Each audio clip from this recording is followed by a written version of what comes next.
Coucou tout le monde. Alors, on n'a pas toujours le soleil. Là aujourd'hui c'est tout gris. Mais par contre on avait la motivation pour pouvoir monter donc les panneaux solaires. J'avais monté à l'avance le régulateur euh, Epivert en 40 ampères avec le MT50, donc le contrôleur. Et du coup donc branché sur le panneau de 200 watts. Ça donnait pas grand chose.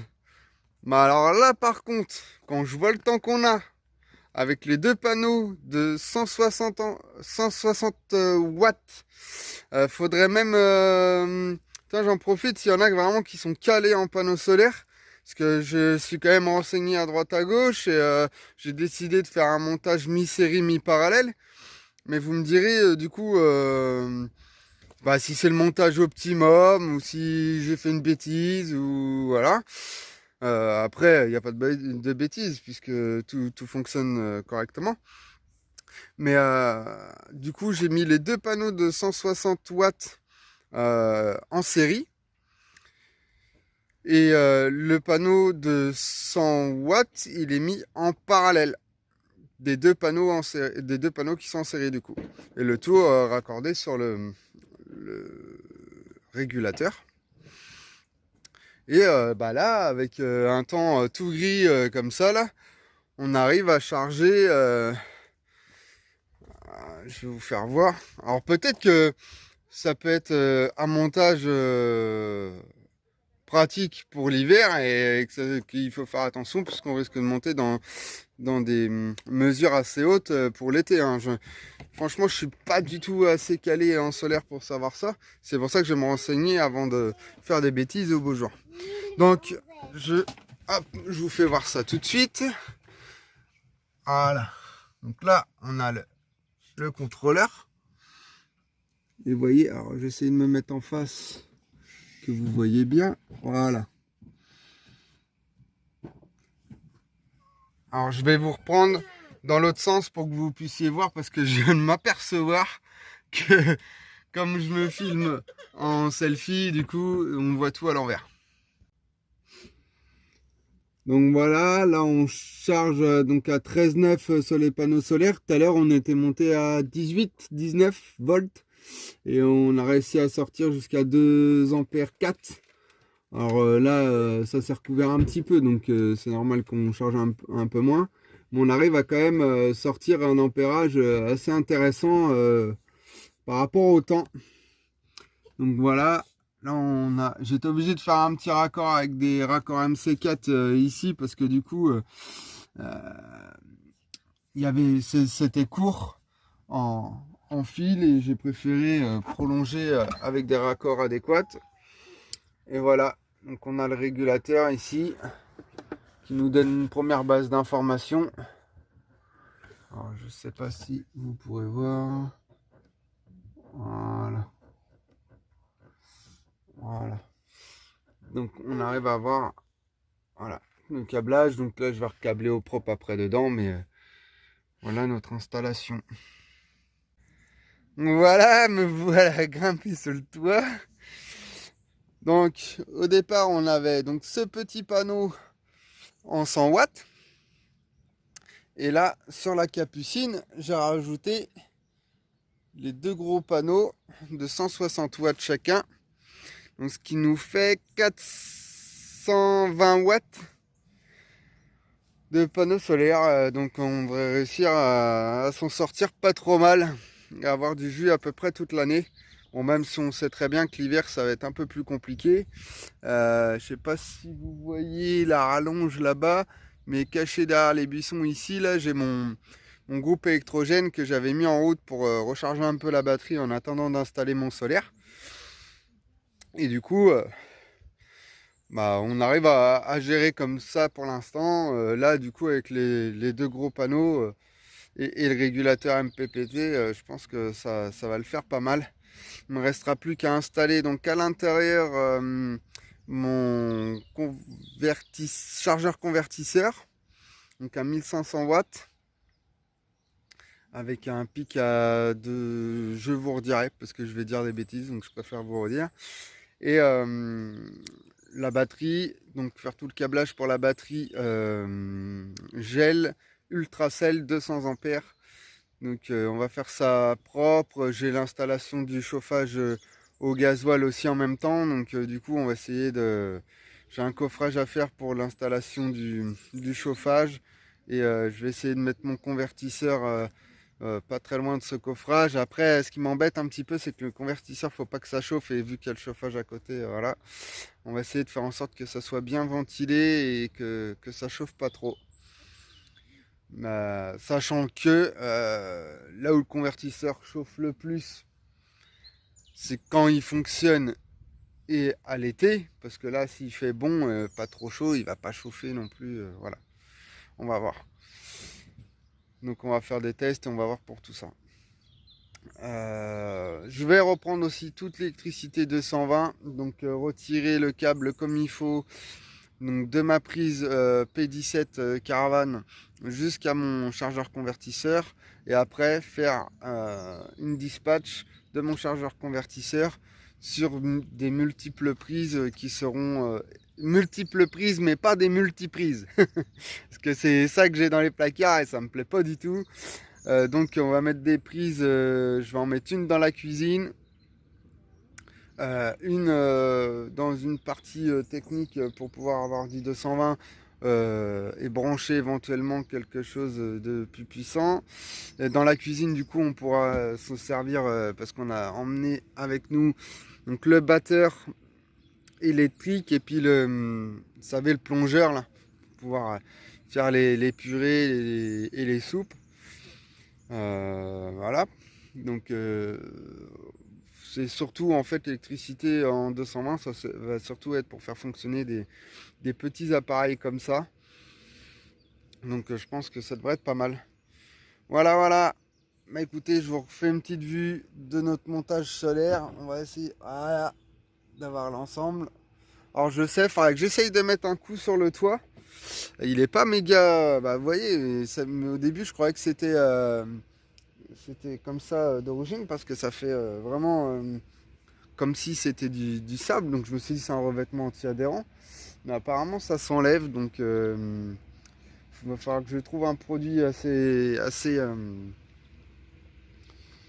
performant pour pouvoir nettoyer ça et avoir mon toit aussi propre que ma capucine, quoi, parce que ça me plaît pas du tout. Mais bon, déjà, vous vous doutez bien que j'ai refait toute l'étanchéité. C'est ça que je voulais vous dire. J'ai refait toute l'étanchéité. Je vous avais fait voir dans une vidéo. C'est qu'on avait des toutes petites infiltrations au niveau de la capucine. En fait, il y avait une infiltration, elle a été réparée, mais elle a été mal réparée. Et comme les gens partaient l'été, ils ont pas dû se rendre compte qu'elle était mal réparée. Et voilà. Donc nous, on l'a réparée bien comme il faut. On a remis du deep étanche toiture 400%. Donc sur toutes les jointures, tous les raccords, tout ce qui est percé sur le toit. Sur tous les endroits qui sont assujettis à fuir. Et on va refaire tous les joints du camping-car. Donc je vais vous faire voir l'idée. C'est... Alors attendez, je descends pour vous faire voir. Hop là. Donc c'est que vous voyez tous les raccords ici là. Je vais tout nettoyer, couper propre au cutter. Et refaire tous les joints. Mais tout partout, de toutes les baguettes. Alors je vais avoir un peu de boulot parce que au final ça en fait pas mal. Parce que vous voyez les raccords capucines là-haut là. Tout ça là. Hop là. Tac, tout ça. Je vais rejointer des deux côtés. Alors sur cette partie là ça va être jointé couleur sable avec un joint couleur sable. Et puis les contours de fenêtre, je refais tous les contours de fenêtre donc avec du silicone extérieur noir.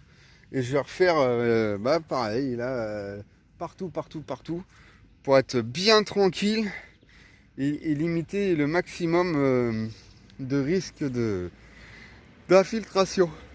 M'excusez. Tiens. Ah, allez, c'est la lumière, ou alors elle m'a mis les lumières pour me dire qu'il il est temps d'aller manger. Donc je vais vous laisser, je vais aller casser une graine. Et je vous dis à plus tard dans une prochaine vidéo. Salut!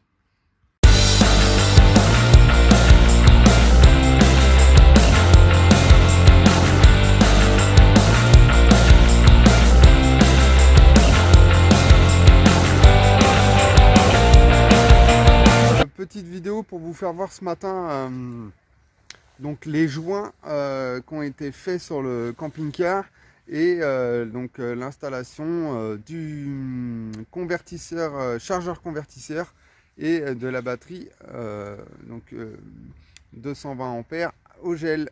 Donc, je vous fais voir ça tout de suite. Hop là. Donc voilà les joints, un petit peu ce que ça donne là sur la capucine. Vous voyez, en fait, tout là, c'était tout noir, pas propre, voilà. Donc j'ai tout coupé au cutter, nettoyé avec un produit là pour enlever la colle, parce qu'il faut savoir qu'en fait, ce qui dépasse en noir, c'est ni plus ni moins que de la colle. Et tout refait au joint couleur sable, donc un joint spécial extérieur. Et voilà ce que ça donne, quand ça fait relativement propre. Donc comme vous voyez là, j'étais obligé de faire les petites retouches au dip étanche. Je me suis rendu compte que la carrosserie en fait contour de fenêtre, elle avait fendu. Donc pour l'instant on va réparer comme ça et je vais me renseigner de ce que je peux faire comme type de réparation sur du plus long terme. Et puis ça dépendra en termes de budget. Si je vois que par contre en termes de budget c'est beaucoup trop fort, si ça tient comme ça on va rester comme ça. Donc voilà, là j'ai refait tout à partout quoi, hein. Je vais vous faire voir le dessus, hop là vous voyez ça fait quand même beaucoup plus propre. Là où c'était tout noir, tout pas propre, là au moins tout est nickel. Et un petit aperçu. Vous avez vu, on vous a pas annoncé. Je pense qu'on va préparer une vidéo avec Anne-Claire vous expliquant un petit peu le projet du prochain road trip. Voilà, donc ça lui change vraiment. Ça lui change vraiment là. Les joints là, ça fait vraiment très propre, ça fait fini, ça fait voilà, il n'y a pas photo.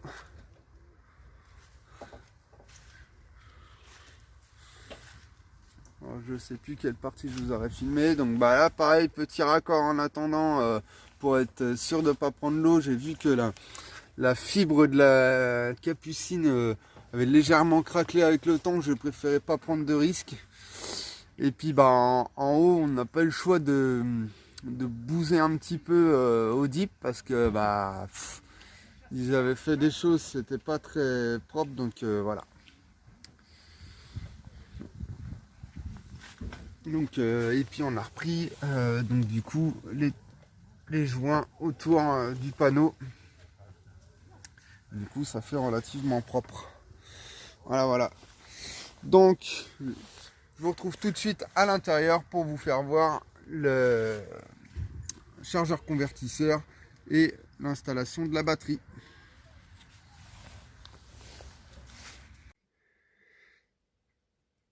Donc voilà, on va retrouver, du coup je l'ai fixé sur la banquette parce que nous la banquette qui est derrière donc le siège conducteur, elle est montée sur rail comme vous voyez et elle avance, elle s'avance et se recule et fait office un petit peu comme un clic-clac. Et l'autre, donc là j'ai poussé la table pour pouvoir tourner la vidéo. Et l'autre, pareil, se met comme un clic-clac pour faire le lit et se tire un peu sur le côté. Et il y a le coussin là-bas qui se met sur le côté pour faire un lit de personne. Donc voilà. Donc là, du coup, le chargeur convertisseur, je l'ai fixé sur le coffrage qui s'avance et qui se recule. Parce que du coup, il y avait une petite complexité par rapport au fait que la batterie, nous, allait... Hop, je vous fais voir tout de suite. Elle est calée dans le coffre en dessous. En dessous, justement, cette banquette qui coulisse. Donc, il fallait que j'ai mon câblage. Donc voilà, Donc là, j'ai mon câblage qui passe pour aller à mon chargeur convertisseur. Et fallait que tout l'ensemble bouge en même temps. Donc voilà. Donc là, j'ai mes câbles qui ressortent par là-bas. Et je vais vous faire voir un petit peu. Du coup, j'ai laissé de la souplesse. Alors là, c'est redescendu un peu, mais du coup, j'ai laissé de la souplesse comme ça, avec renforcé, avec du renfort de gaine fixé, ce qui nous permet de pouvoir avancer, reculer la banquette au besoin sans problème. Donc voilà, donc c'est un convertisseur 1500 watts en pur sinus avec un pic en crête à 3000 watts. Donc si cette petite vidéo vous a plu, n'hésitez pas à mettre un petit pouce bleu et abonnez-vous. Vous pouvez aussi nous retrouver sur Instagram et Facebook sur la page Family on the Road. Allez, bonne journée à tous, salut!